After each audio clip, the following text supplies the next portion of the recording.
मैं डॉक्टर कंचन शुक्ला अपने चैनल आत्ममंथन में अपनी एक स्वरचित कहानी लेकर के आपके सामने फिर उपस्थित हुई हूँ। कहानी का शीर्षक है मृग तृष्णा। तो चलिए सुनते हैं कहानी मृग तृष्णा। मेधा जब घर लौटी तो आज फिर दरवाजे पर ताला लगा हुआ था। ताला देखकर मेधा गुस्से से भर उठी। वह सोचने लगी, समीर आज भी नहीं आया, जबकि उसने कहा था कि वह आज जरूर लौट आएगा। मेधा ने ताला खोला और अंदर आकर सोफे पर पर्स फेंक कर वहीं बैठ गई। उसकी झल्लाहट बढ़ती जा रही थी। मेधा सोच सोच कर परेशान हो रही थी कि समीर अक्सर 10-15 दिनों के लिए कहाँ जाता है। जब मेधा उससे पूछती तो कहता कि वह किसी प्रोजेक्ट पर काम कर रहा है, इसलिए इस प्रोजेक्ट पर जो टीम काम कर रही है उसके साथ सर्वे के लिए बाहर जाना पड़ता है। शुरू शुरू में तो मेधा को बुरा नहीं लगता था, पर कुछ समय बाद उसे कुछ अटपटा लगने लगा। जब इस विषय पर उसने समीर से पूछा तो समीर ने ऑफिस के प्रोजेक्ट का बहाना फिर बना दिया। मेधा आज बहुत ही विचलित लग रही थी। उसे अपने देश और अपनों की बहुत याद आ रही थी। मेधा का सर से दर्द से फटा जा रहा था। उसने एक कप चाय बनाई और पीने लगी। तभी उसके फ़ोन पर लगातार 2-3 मैसेज आया। उत्सुकतावश चाय पीते हुए मेधा ने मैसेज खोला। इस समय शाम गहराने लगी थी। मैसेज को देखते ही मेधा के चेहरे पर हवाइयाँ उड़ने लगी। उसने जल्दी जल्दी मैसेज पढ़ा। मैसेज के साथ कुछ तस्वीरें भी थीं। उन तस्वीरों में समीर किसी विदेशी औरत की बाहों में था। एक तस्वीर में वह औरत और उसके साथ 2 बच्चों की भी तस्वीर थी जो समीर को किस कर रहे थे। उन तस्वीरों को देखकर ऐसा लग रहा था कि वह औरत और बच्चे समीर की पत्नी और बच्चे हैं। मैसेज में भी स्पष्ट लिखा था कि यह औरत समीर की पत्नी मार्गेट है और यह दोनों बच्चे समीर के ही बच्चे हैं। मैसेज पढ़ और तस्वीरों को देखकर मेधा समझ गई कि समीर हर 15 दिन बाद कहाँ जाता है। समीर का सच जानकर मेधा को स्वयं पर ही गुस्सा आ रहा था। समीर से शादी करने के लिए उसने घर के सभी लोगों के विरोध में जाकर शादी किया था। उसके घर वाले इस शादी के लिए मना कर रहे थे क्योंकि उन लोगों का कहना था कि वह लोग समीर के बारे में कुछ नहीं जानते। वह अमेरिका में नौकरी करता है, यह बात भी उन्हें नहीं पता है। यह बात स्वयं समीर बता रहा है। अब सच क्या है, झूठ क्या है, इसका पता कैसे लगाया जाए। इसलिए उसके माता पिता ने कहा कि वह समीर से शादी ना करे। समीर अपने दोस्त की शादी में शामिल होने के लिए अमेरिका से भारत आया था। समीर का दोस्त मेधा की सहेली का भाई था। अपनी सहेली के भाई की शादी में मेधा समीर से मिली। समीर की स्मार्टनेस और उसकी पर्सनालिटी देखकर मेधा उसकी तरफ आकर्षित हुई और उससे प्रभावित भी हुई। वैसे भी मेधा को विदेशी रहन सहन बहुत पसंद था, इसलिए भी वह समीर की ओर आकर्षित हुई थी। जब समीर को पता चला कि मेधा एक अमीर खानदान की इकलौती बेटी है और उसके माता पिता उसे बहुत प्यार करते हैं, तो वह भी मेधा के आगे पीछे घूमने लगा। समीर यह अच्छी तरह से जान गया था कि मेधा किसी एनआरआई से शादी करने के सपने देख रही है, इसलिए भी वह मेधा के साथ प्रेम का नाटक करने लगा। मेधा समीर के झूठे प्यार के जाल में फंस गई और अपने माता पिता को भी मजबूर कर दिया कि वह मेधा की शादी समीर से कर दें। ना चाहते हुए भी मेधा के माता पिता को मेधा की बात माननी पड़ी। मेधा के माता पिता ने अपनी बेटी के प्यार में मजबूर होकर अपनी बेटी का विवाह समीर से कर दिया। शादी में समीर को मेधा के माता पिता ने बहुत पैसा दिया। उनका कहना था कि अगर समीर भारत में रहता तो वह मेधा को हर सुख सुविधा का सामान और गहने देते। लेकिन अब जबकि मेधा को अमेरिका जाना है तो उसके माता पिता ने कैश पैसे ही दे दिए थे, जिससे अमेरिका जाने के बाद मेधा अपनी पसंद से जो चाहे खरीद सके। वैसे भी शादी में माता पिता अपनी बेटी को जो कुछ देते हैं वह उसका अधिकार होता है और यहाँ भारत में उसे स्त्री धन भी कहते हैं। अमेरिका आने के बाद जितने भी पैसे मेधा के पापा ने दिए थे, समीर ने मेधा से ले लिए और कहा कि वह एक साइड बिजनेस शुरू करना चाहता है। मेधा ने कहा, तुम नौकरी कर रहे हो तो बिजनेस क्यों शुरू करना चाहते हो? तो उसने कहा, यहाँ का खर्चा बहुत ज़्यादा है, मैं नौकरी के साथ साथ साइड बिजनेस भी करना चाहता हूँ। तब मेधा ने वो सभी पैसे समीर को दे दिए।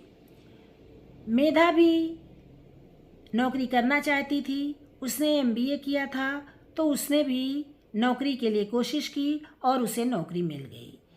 अब जिंदगी की गाड़ी अच्छी तरह जीवन की पटरी पर दौड़ने लगी थी। लेकिन अमेरिका आने के बाद मेधा ने एक बात महसूस की कि समीर हर महीने 8-10 दिनों के लिए ऑफिस के काम का बहाना बनाकर घर से गायब रहता है। मेधा ने इस बारे में पूछा था, पर कोई सार्थक जवाब नहीं मिला। हर बार प्रोजेक्ट का बहाना ही सामने आता।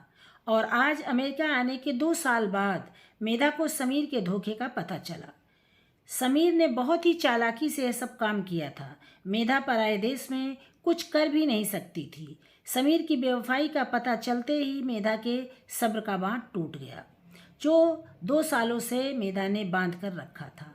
आज वह फूट फूट कर रो पड़ी। थोड़ी देर रोने के बाद जब मेधा शांत हुई तो उसने अपने आंसू पोंछे और सीधे उस पते पर पहुंच गई जहां समीर अपनी विदेशी पत्नी के साथ रहता था। वहां पहुंचकर मेधा ने घर के दरवाजे की घंटी बजाई। दरवाजा समीर ने ही खोला। अपने सामने मेधा को देखकर समीर हड़बड़ा गया। वह कुछ कहता उससे पहले ही मेधा ने एक जोरदार थप्पड़ समीर के मुंह पर जड़ दिया और गुस्से में दांत पीसते हुए कहा, समीर, मैं नहीं जानती थी कि मैंने एक धोखेबाज और मक्कार आदमी से प्यार किया है। तुमने मेरी भावनाओं का मजाक उड़ाया है। मैं तुम्हें कभी क्षमा नहीं करूँगी। लेकिन तुम यह ना समझना कि मैं तुम्हें इतनी आसानी से छोड़ दूँगी। मैं तुम्हारे धोखाधड़ी के लिए तुम्हें सज़ा दिलवा कर रहूँगी। अब मैं यहाँ नहीं रह सकती। मैं अपने देश, अपने लोगों के बीच वापस जा रही हूँ। मैंने अपनी मिट्टी और अपने संस्कारों के साथ गद्दारी की, इसलिए सज़ा तो मुझे मिलनी ही चाहिए थी, जो ईश्वर ने मुझे दे दी है। मेधा के चिल्लाने की आवाज़ सुनकर मार्गेट भी अंदर से बाहर आ गई। अपने सामने मेधा को देखकर वह घबरा गई, क्योंकि समीर ने उसे मेधा के विषय में सब कुछ पहले ही बता दिया था। मेधा के पैसे से ही समीर ने अपनी विदेशी पत्नी के लिए घर खरीदा था।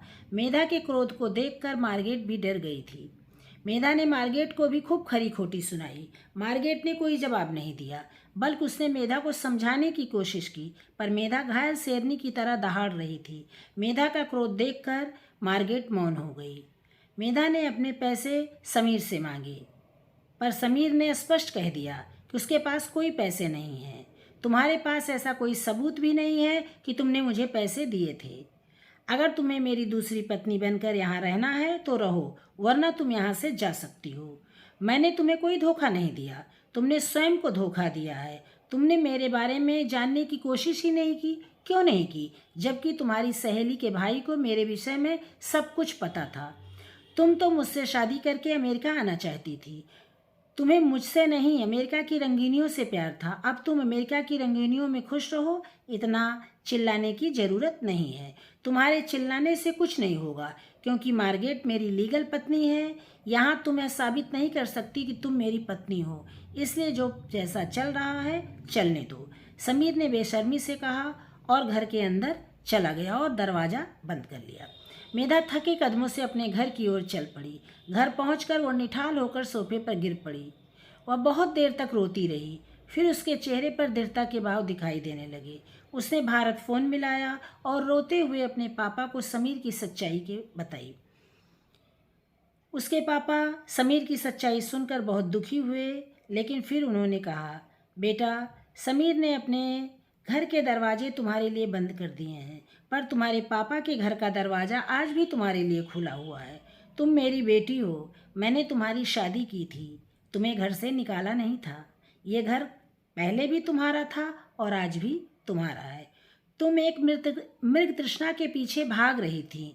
अब जबकि तुम्हारा भ्रम टूट गया है, तुम भारत लौट आओ। अपने पापा की बात सुनकर मेधा की आंखों से आंसुओं की झड़ी लग गई। उसने रुधे स्वर में कहा, पापा, मुझे माफ़ कर दीजिए, मैंने आपकी बात नहीं मानी।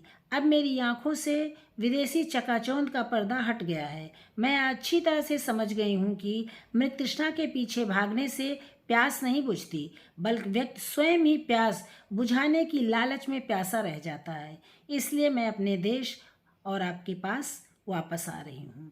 बेटी, सुबह का भूला अगर शाम को अपने घर लौट आए तो उसे भूला नहीं कहते। मैं तुम्हारे लौटने का इंतज़ार करूँगा। मेधा के पापा ने बहुत प्यार से कहा और फ़ोन रख दिया।